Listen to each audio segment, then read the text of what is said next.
Bonjour Mathieu, Bonjour Grégory.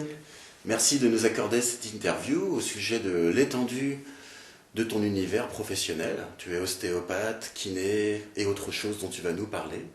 Je me présente tout d'abord, Grégory Boucheron, je suis psychopraticien, donc je pratique des psychothérapies et nous avons fait ensemble quelques ateliers, conférences sur des thématiques diverses parce que nos pratiques ont beaucoup de convergences. Est-ce que tu peux te présenter maintenant, s'il te plaît, et définir chacune de tes pratiques? Ah, tu commences par une question qui est assez vaste. En fait, je suis un passionné du corps et j'ai jamais arrêté d'expérimenter de nouvelles choses. Et pour moi, en fait, ma pratique d'aujourd'hui, elle est indissociable de la personne que je suis devenue par ces apprentissages et aussi par les épreuves par lesquelles je suis passé. Euh, Ça veut dire que ce que j'essaie de transmettre aujourd'hui, c'est vraiment des choses que j'ai expérimentées pour moi et pour essayer de me soigner. Et c'est devenu petit à petit des outils que j'utilise au quotidien. Donc c'est presque quelque chose auquel j'ai plus besoin de penser. C'est-à-dire que j'ai une relation avec comment est mon corps, quel type de mouvement je fais, qu'est-ce que je ressens, et un besoin de pratiquer. Ça peut être en groupe, ça peut être seul, ça peut être pendant un soin. Et à ce moment-là, c'est vraiment de me connecter à cet état intérieur, de comment je me sens, quelle présence j'ai, qu'est-ce que je vis à cet instant-là. Et, euh, à ce moment-là, du coup, c'est utile aussi dans ma vie, parce que ça m'amène de plus en plus à me poser des questions sur quel est mon rôle dans cette société, qu'est-ce que j'ai envie de faire. Et Ok. voilà. Je te demande de te présenter, tu me parles de tes ressentis, donc on voit que tu es un être de ressenti. Ouais, Est-ce que tu peux définir tes pratiques? euh, la base de mon apprentissage, ça a été la kinésithérapie. Et en France, en fait, on s'appelle des masseurs kinésithérapeutes. Dans d'autres pays, il y a d'autres noms, il y a physiothérapeute. Et on a cette particularité d'être à la fois masseur et à la fois kinésithérapeute. Et un masseur, c'est quelqu'un qui passe dans la relation au toucher, au corps, à la dureté des tissus, la souplesse. Donc c'est quelque chose qui est très concret, qui est manuel. Et une autre partie, kinésithérapeute, qui est composée de deux mots, c'est kinésis, c'est le mouvement, et therapia, c'est prendre soin. Donc il y a un côté très manuel, très artisanal du masseur, et il y a une partie kinésithérapeute, c'est vraiment l'art et les sciences qui permettent de prendre soin du mouvement ou de soigner par le mouvement. Et ça a ce double sens pour la kinésithérapie. C'est soit un mouvement qui soigne, ou soit on prend extérieurement soin du mouvement, on va soigner pour que le mouvement revienne après. Ok. Ouais. Tu es aussi autre chose? Tu fais aussi... tu as d'autres spécialités? Alors,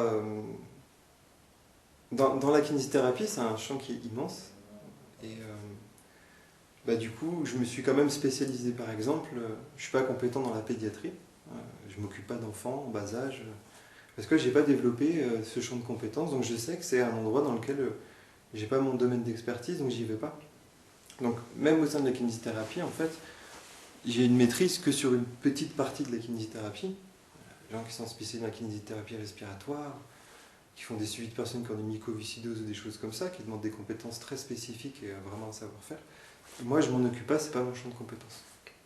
Donc, dans la kinésithérapie, j'ai une orientation, une rubrique en fait, qui est dans le postural. Et l'approche posturale, c'est une approche qui est née avec Françoise Mézières. Et à la suite de Françoise Mézières, il y a eu d'autres mouvements qui ont émergé. Et maintenant, on a une palette de répertoire de kinésithérapie dans le postural. J'en ai appris plusieurs et expérimenté plusieurs. Lesquels? Donc j'ai une certaine vision, une certaine clarté sur ce domaine-là. Mais après, il y a d'autres champs de la kinésithérapie où je suis... moi, après, il y a une kiné, que j'ai envie de dire, incontournable en cabinet libéral, c'est toutes les douleurs vertébrales, les tensions musculo-squelettiques. 60% des prescriptions, en fait, en kinésithérapie, sont en lien avec des douleurs au niveau du dos, en fait. Ok. Des problèmes d'articulation. Voilà. Ok. Tu es aussi énergéticien, il me semble. Alors, l'ouverture à l'énergétique, c'est quelque chose que, en fait, j'ai mis beaucoup de temps à accepter. Et surtout, j'ai mis beaucoup de temps à faire le lien et à ne pas l'opposer à une vision technique, ou une vision psychologique, ou une vision scientifique.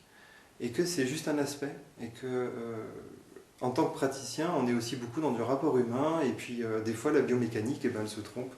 On a beau apprendre certaines choses, et ben, pour certaines douleurs vertébrales, ça ne répond pas du tout à des principes biomécaniques comme on les a appris, et c'est normal, ça fait partie aussi de la vision de la kinésithérapie.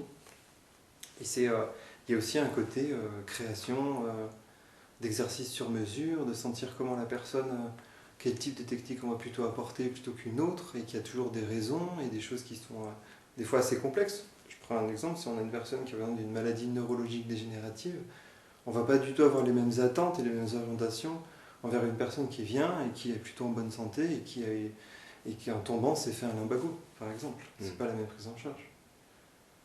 Ok. Et tu es aussi ostéopathe. Et du coup, cette relation d'énergétique, ça m'a amené en fait à l'ostéopathie. Et l'ostéopathie vers laquelle je me suis tourné, parce que c'est pareil, l'ostéopathie en fait, il y a une ostéopathie, il y a le monde d'ostéopathie comme il y a le monde kinésithérapique. Et dans le monde ostéopathique, il y a aussi des courants, des écoles, des manières de faire. Et à l'intérieur de cette orientation-là, moi je suis plutôt dans une ostéopathie tissulaire. C'est une ostéopathie qui est en rapport avec les tissus mous du corps. Et c'est une ostéopathie qui est aussi beaucoup basée sur la technique de manipulation. Et c'est une manipulation qui n'est pas intrusive. Ça veut dire que le principe, c'est de soutenir un espace du corps, par exemple la base du crâne, et de donner suffisamment d'assises, de détente possible pour que la personne dépose le crâne sur la main, et que petit à petit, en fait, on laisse venir dans le tissu quelle déformation, quelle tension, si c'est un nerf qui tire, s'il y a une articulation qui est en tension, s'il y a quelque chose de beaucoup plus émotionnel, voilà. Et le fait de pouvoir permettre à la personne de se détendre à ce moment-là, et du coup d'afficher la forme, on peut accompagner dans quelque chose de très anatomique, c'est-à-dire on va aider la structure à se remettre en position, voilà, à sentir qu'un nerf, on va le faire rouler dans une certaine direction pour qu'il retrouve de la mobilité. Voilà, des choses de ce type-là. Ok, donc si je viens te voir pour un mal de dos, tu vas pas me faire craquer, quoi. Alors en fait, c'est un tout petit champ de l'ostéopathie. En fait, les manipulations à haute vitesse de ce type-là, c'est parfaitement physiologique quand c'est maîtrisé. C'est une magnifique technique. Et c'est pas quelque chose que j'ai une sensibilité particulière pour ça. Je l'ai fait à un moment donné, mais j'ai assez vite laissé tomber parce que c'est une question de style aussi, je pense. Voilà. L'ostéopathie, c'est pas une science, c'est vraiment on ne sait pas encore si on peut vraiment le classer dans de la médecine manuelle parce qu'il faut que ce soit défini par rapport à la médecine. C'est un art, c'est un savoir-faire, c'est une philosophie aussi. L'ostéopathie, elle est basée sur des principes philosophiques également. Il y a des principes anatomiques, il y a des principes physiologiques, mais il y a aussi une vision du corps, une vision de la capacité de régénérer. Il y a des principes. Donc il y a un système de pensée dans l'ostéopathie qui est très intéressant. Moi qui me parle beaucoup en tout cas. Et dans ce système de pensée, j'aime beaucoup l'idée de pouvoir communiquer avec les tissus et que par la poussée qu'on va mettre et la parole qu'on va avoir, parce que nos tissus, c'est aussi nos organes, donc c'est aussi la parole, c'est aussi notre ouïe, nos yeux, vaste, notre goût, c'est tout ça aussi. Ouais. Ok. Et tu as une dernière spécialité qui est c'est une part qui est souvent abordée. Enfin, j'ai un parcours qui n'est pas extraordinaire à ce niveau-là, dans le sens où il y a beaucoup de personnes qui font ce parcours, kinésithérapie, puis ils font une formation d'ostéopathie, puis ils vont dans une autre partie qu'on va dire plus médecine chinoise traditionnelle. Même si en fait, moi, la médecine chinoise que j'ai appris, elle n'était pas traditionnelle, elle était occidentalisée. C'est-à-dire c'est une médecine chinoise qui vient bien de Chine, mais qui a déjà vécu en France depuis des années, et les formateurs qui sont maintenant sont des gens qui ont aussi été des médecins ou autre chose, et il y a beaucoup de ponts qui ont été faits entre la médecine contemporaine qu'on a, qui est magnifique, qui est très utile, mais il y a aussi toute une tradition de la médecine chinoise qui a été réoccidentalisé dans la manière de le transmettre, dans l'évolution des concepts. C'est quelque chose de fascinant. Et dans cette part-là, du coup, la personne qui me l'a transmis, c'est quelqu'un qui a vraiment digéré, avec 35 ans de pratique, toute une installation de la médecine chinoise, des différentes techniques qui sont arrivées, et une synthèse qui était la sienne. Et il le disait clairement, voilà, tout ce que j'ai pu expérimenter, je vous le livre, quelque chose de très, très fort. Et ça consiste en quoi en fait? Et en fait, dans la médecine chinoise, il y a beaucoup ce rapport aussi aux organes, aux émotions, aux circulations d'énergie. Et ce qui est beau à l'intérieur de ça, c'est quand ça touche quelque chose de concret. Ça veut dire que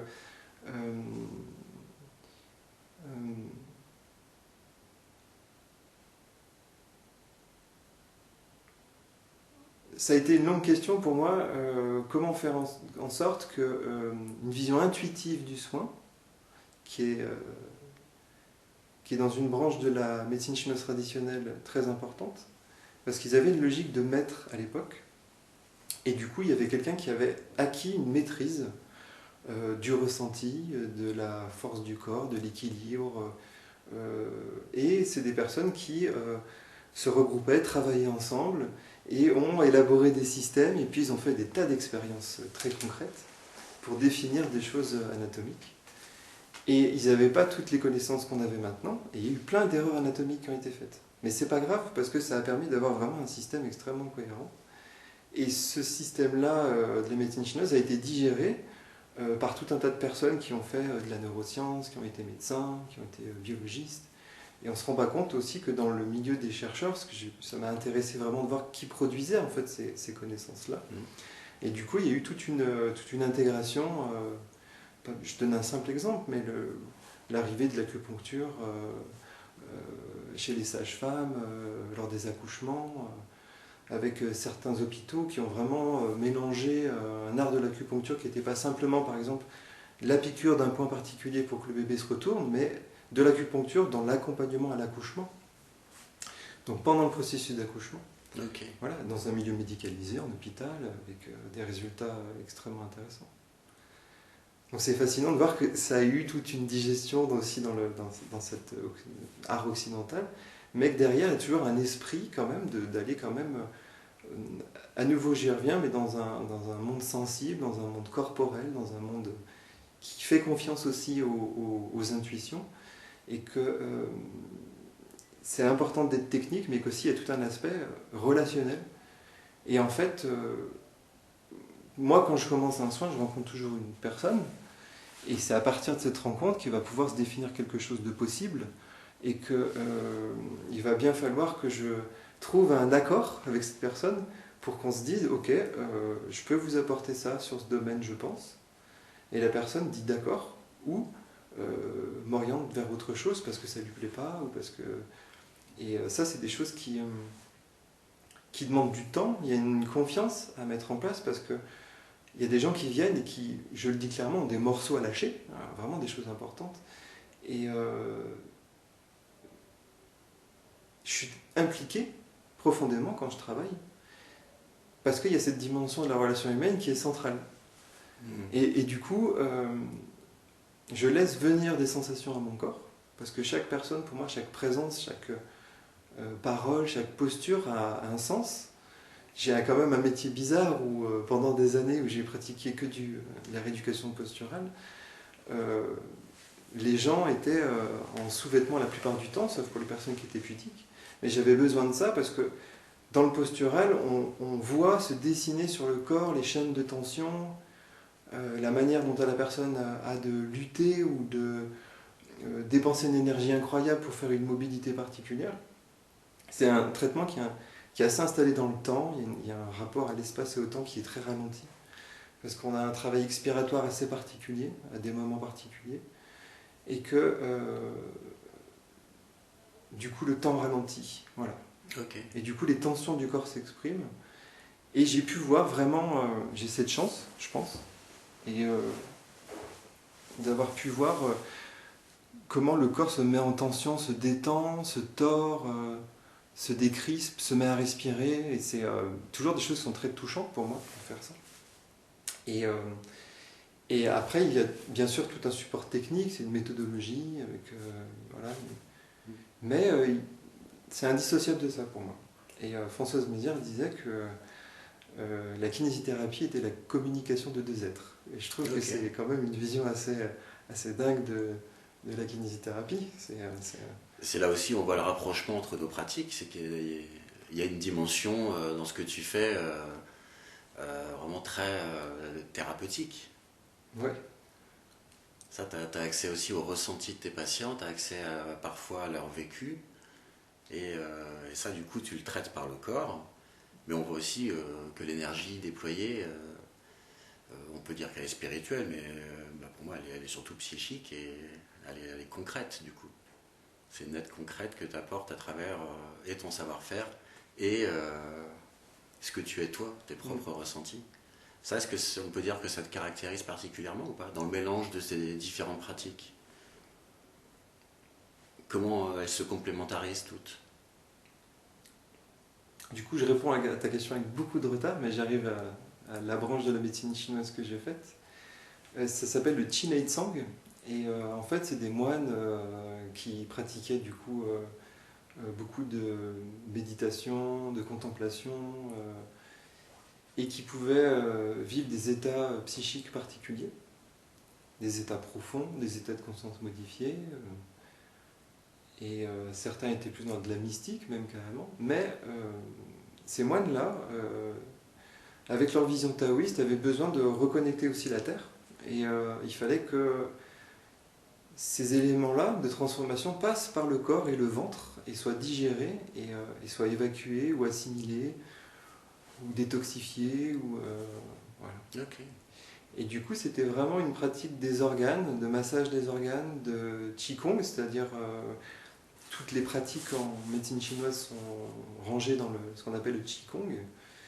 Et donc c'est un champ très vaste aussi de pratiques. Et du coup, le Qinei Tsang s'appuie sur une pratique de Qigong pour que le thérapeute ait son hygiène quotidienne pour s'aider à assimiler, évacuer, digérer, respirer, et ainsi de suite. Voilà. Et que cet état de connexion à ces mouvements internes, à cette énergie disponible, pouvait être au service, à un moment donné, précisément pour un soin. C'est-à-dire à un moment donné où la priorité n'est plus nos ressentis, mais ce qu'on ressent est au service de ce que la personne demande ou a besoin. Et c'est très organique, c'est très instinctuel comme travail, parce que on écoute le ventre, on laisse apparaître des rythmes, des tensions, et toujours en lien avec les 5 éléments de la médecine chinoise, avec une vision assez systémique. Moi, je trouve que la médecine chinoise a une vision très systémique des choses. C'est beaucoup des questions de relations, de questionnement, voilà. Et voilà. C'est là aussi où je peux faire un rapprochement entre nos deux pratiques, c'est que en fait, tu n'as pas de projet à la base. Tu te dis pas, je vais régler ce truc-là. D'abord, tu cherches, tu vois ce qui se passe, et après, en fait, ça se règle quasiment par soi-même. Après, moi, j'appelle ça l'épreuve du réel. Ça veut dire que, en fonction des gens qui viennent, j'ai mis beaucoup de temps à arriver à me positionner clairement sur quelles étaient mes envies cachées de ce que je voulais faire des soins. Et en fait, j'ai eu plein d'étapes de remise en question, plus ou moins douloureuses, qui font que maintenant, j'essaie au maximum que la personne qui vienne se rende compte qu'elle est actrice ou acteur du soin qui est en train de se faire. Et que toi, tu la guides. Et que moi, tout seul, je ne peux rien faire. Je suis impuissant. Et que la seule chose qui est possible de faire, c'est ce que la personne a vraiment envie, concrètement, c'est-à-dire ce qu'elle a envie de transformer en elle, que ce soit par un effort, un mouvement, peu importe la technique en fait, mais que la technique qui a été choisie soit suffisamment motivante pour qu'elle ait envie d'être actrice, cette personne, ou acteur. Et c'est là où je reviens à quelque chose peut-être plus qui me dépasse. Ça veut dire que ça, c'est une partie du travail, c'est-à-dire trouver un terrain d'entente où la personne se dit ok d'accord, je vais être avec toi, je vais t'aider. Donc c'est bizarre, c'est-à-dire que je suis un thérapeute, mais finalement je demande à la personne si elle a envie de m'aider pour qu'on trouve un vrai projet commun et que dans ce projet commun on va avoir besoin de mettre de soi et de l'énergie et que c'est une vraie transformation. Après, qu'est-ce qui va se transformer? J'en sais rien du tout. Mais les attentes derrière sont vraiment différentes entre une personne voilà, qui a déjà un mouvement, qui fait par exemple de la psychothérapie, qui se remet en question, qui a une pratique corporelle ou pas, qui est vraiment motivé et qui déjà dans sa vie personnelle met des choses en place. Et maintenant on a accès à des tas et des tas de techniques, de méthodes, c'est impressionnant comme en fait je trouve que les gens ont une conscience de beaucoup de choses au niveau de la nourriture, du climat, de la qualité au travail, il y a des questionnements extrêmement profonds qui viennent et je pense que on reconnecte, malgré toutes les péripéties qu'on est en train de vivre, il y a beaucoup de gens qui sentent le besoin de reconnecter avec une corporalité des choses et qu'on vit vraiment dans un monde concret, physique, et que la vision énergétique, elle est centrale à tous les niveaux, et la question de communication, elle est centrale à tous les niveaux. Et on vit cette... non pas cette crise, pour moi c'est pas une crise, mais c'est juste que sociétalement, on est arrivé au bout d'un certain projet humain et d'une vision du monde et on est en train de transformer ça. On vit beaucoup de turbulences, mais qu'on a des vrais choix à plein de niveaux possibles qui sont en train de se mettre en place. Il y a une prise de conscience. Une prise de conscience. Des violences qu'on se fait au quotidien. Par exemple, bien sûr. Et du coup, de ça, on se rend compte qu'il y a une vraie corporalité à ça, quoi.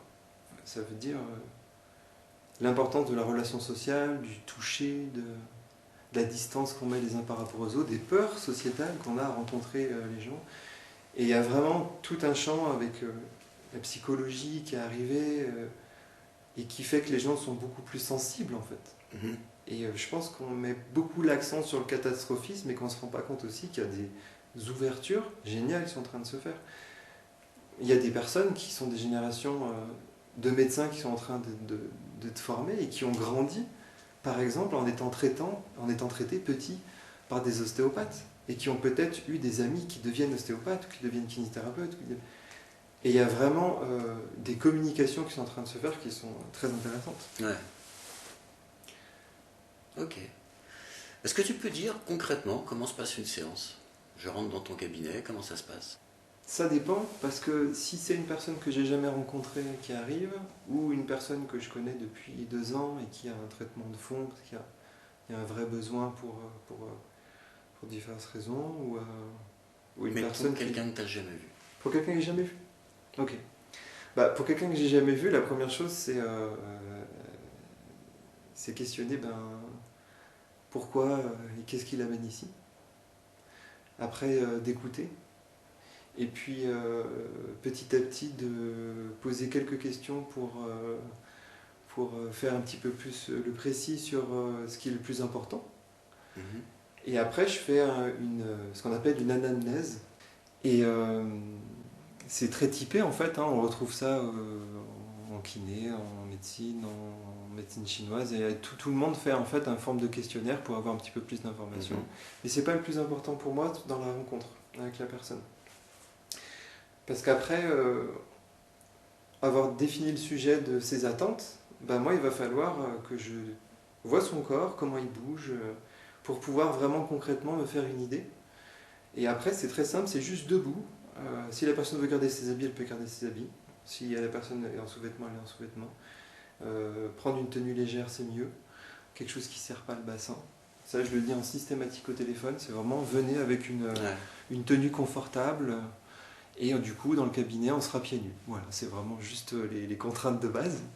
Et debout, au milieu de la pièce. Et là, tout simplement, je regarde la forme, comment c'est imbriqué, quelles sont les tensions, et puis je touche, et puis je commence tout simplement à dire ce que je sens, et voilà. Et après, je prends le temps de revenir à... est-ce que vous avez identifié, par exemple, des mécanismes dans l'installation de la douleur? Est-ce que vous avez vécu quelque chose de particulier dernièrement? Comment vous avez vécu ce traumatisme? Ok. Voilà. Toujours dans le ressenti, du coup, vraiment. Ouais.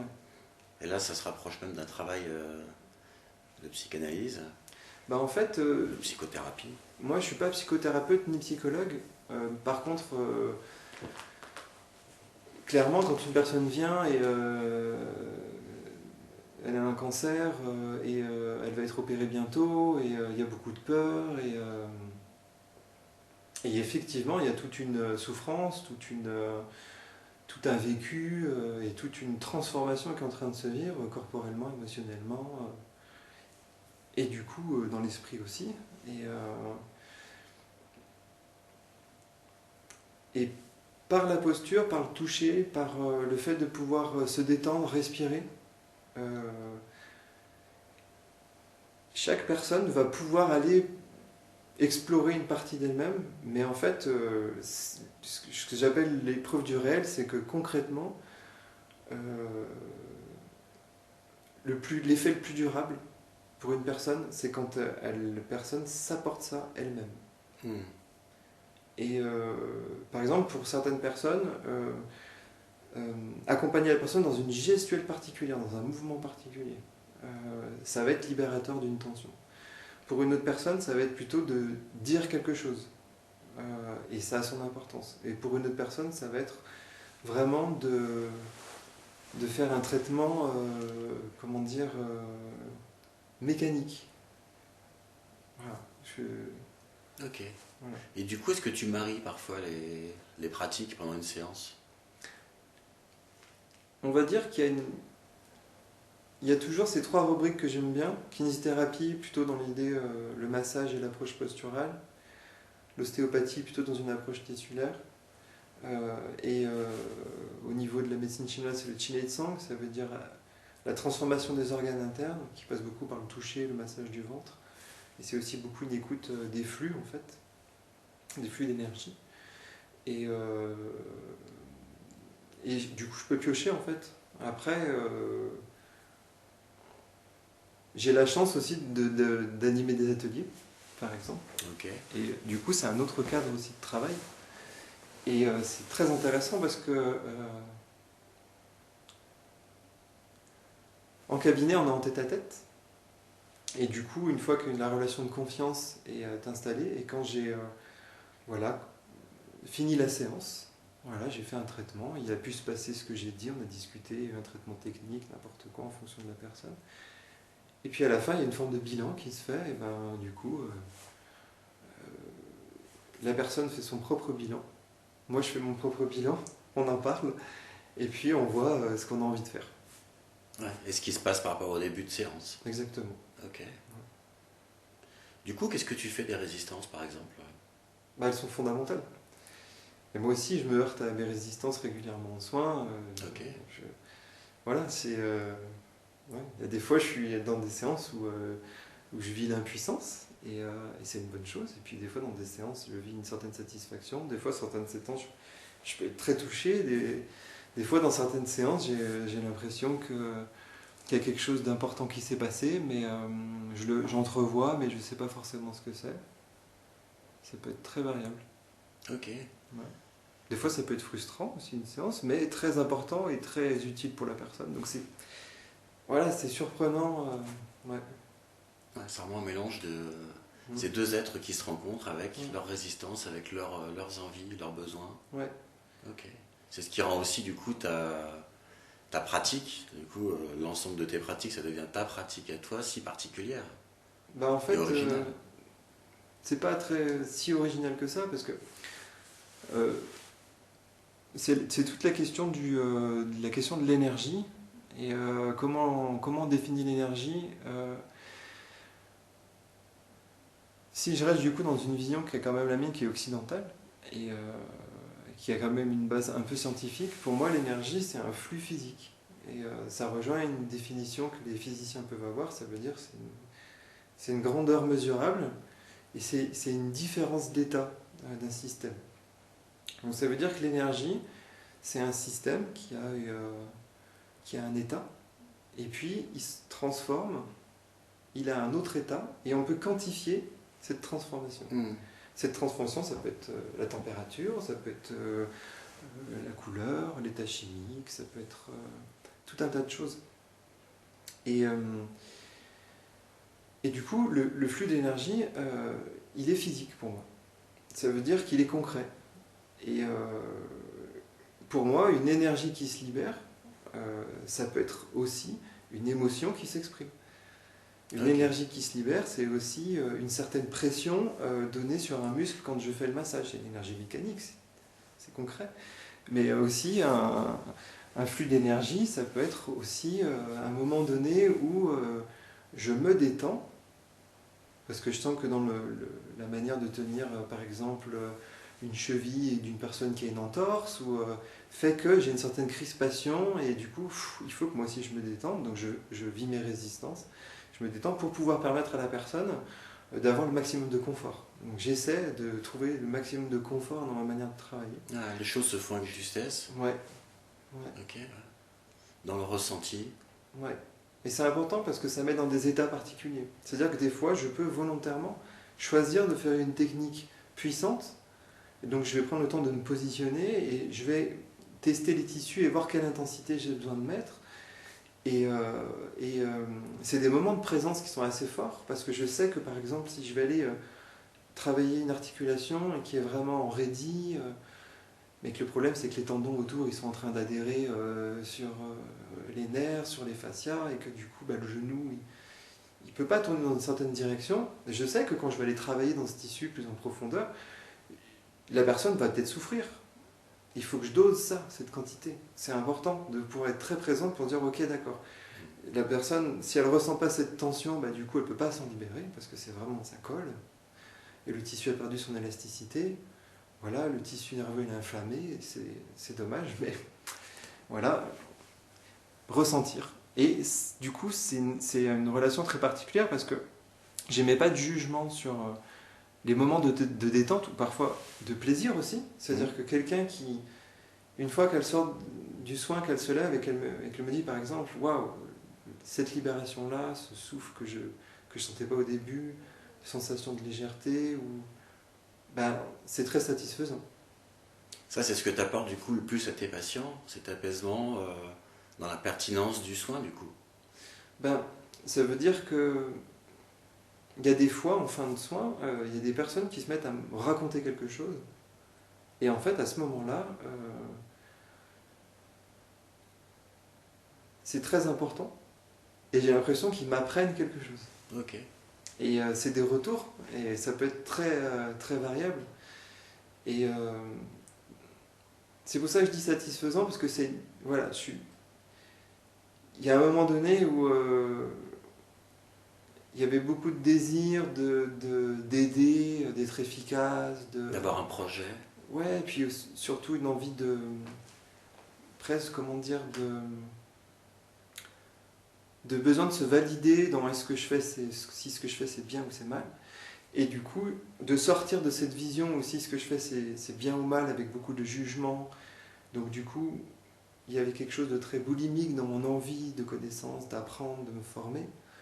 Et à un moment donné, en fait, ça s'est apaisé parce que je me suis dit, ok, il y a une personne qui vient, même si sur son problème, cette fois-là, sur cette séance, j'aide 1% concrètement pour cette personne, peut-être que ce qui a été vécu en fait pour faire bouger ce 1%, c'est énorme. Et ça a tout autant d'importance qu'une personne qui vient et par exemple, au bout de la 5e séance, arrête parce que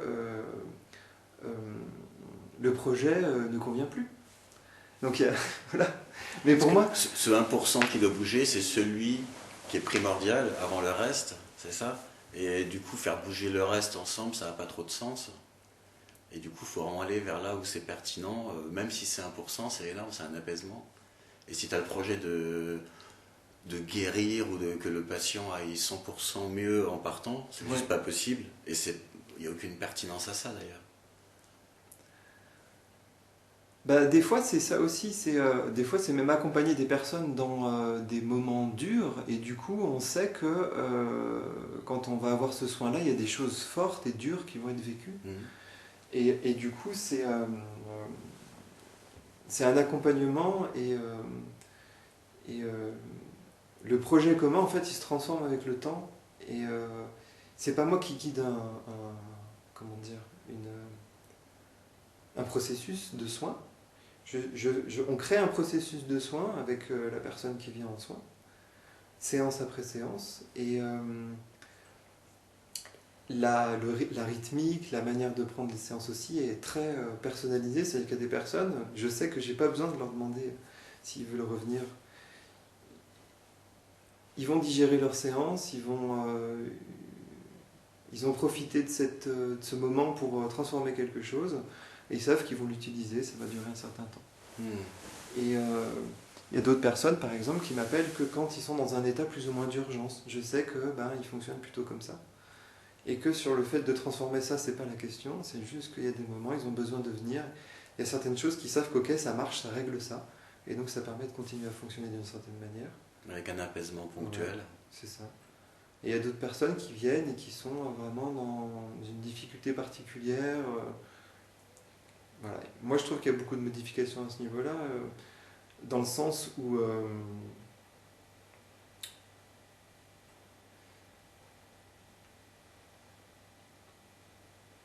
dans toutes mes manières de travailler, j'ai pas de machine. J'ai une table, j'ai un bâton, j'ai une chaise, j'ai un tabouret, j'ai un tapis de sol, j'ai un gros ballon, un petit ballon, des balles de tennis. Voilà, j'ai ce type de matériel. Et du coup, c'est une pratique qui demande de la présence et du temps.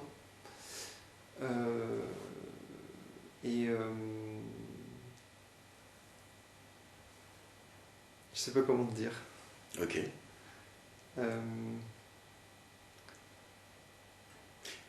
Moi, ce que tu dis, ça me fait penser, encore une fois, je fais un parallèle avec ma pratique thérapeutique. Nous, on appelle ça le guidage non directif. Ouais.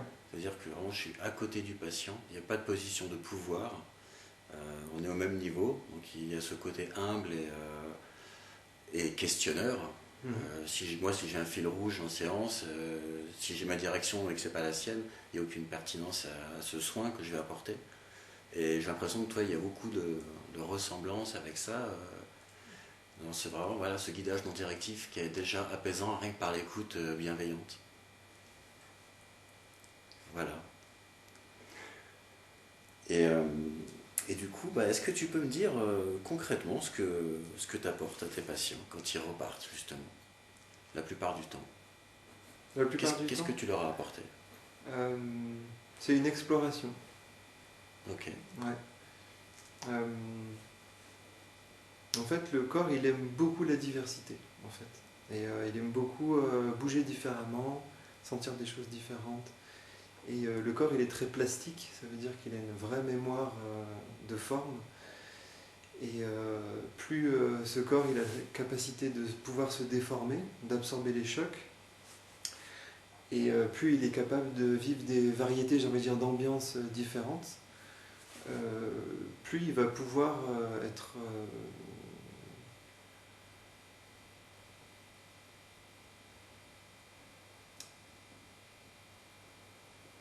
bienveillant. Ok.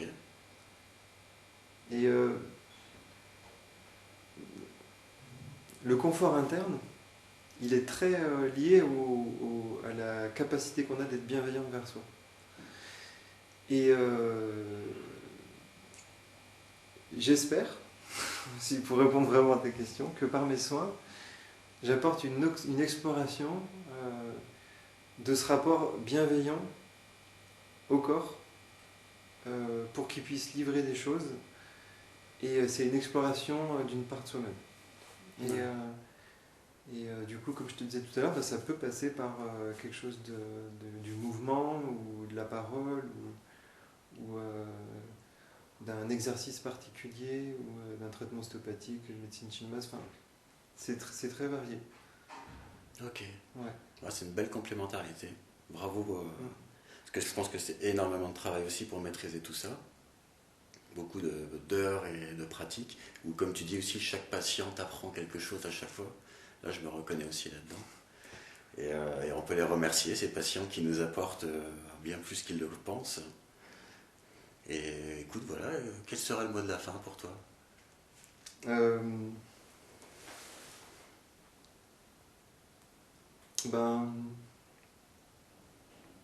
Bah déjà, merci de ton accueil, de ta présence. Alors c'est vrai que c'est aussi un ami, par ailleurs, avec qui on travaille aussi ensemble. Mhm. Et, euh, et du coup, ça m'aide beaucoup à me sentir en confiance pour pouvoir exprimer tout ça, parce que je suis souvent, comment dire, quelqu'un qui est assez dans la passion des choses. Et du coup, euh, des fois, quand j'exprime ces univers-là, j'ai peur d'être trop pris dans mes émotions. Et il y a vraiment, comment dire, besoin pour moi de me sentir en confiance. Et merci de cette confiance que tu m'offres C'est touchant, pour merci. montrer un peu ces états internes un peu passionnels, parce que vraiment, je sens beaucoup qu'il y a une vraie détresse un peu généralisée au niveau du corps, et du coup de l'état émotionnel, de l'état psychique, parce que pour moi c'est pas dissociable, et, euh, et du coup de la présence à soi et de l'énergie qui se transforme très fort, et qu'il y a beaucoup de pression dans la société à plein de niveaux différents. On est comprimé, et que dans cette compression on a besoin aussi d'être touché physiquement.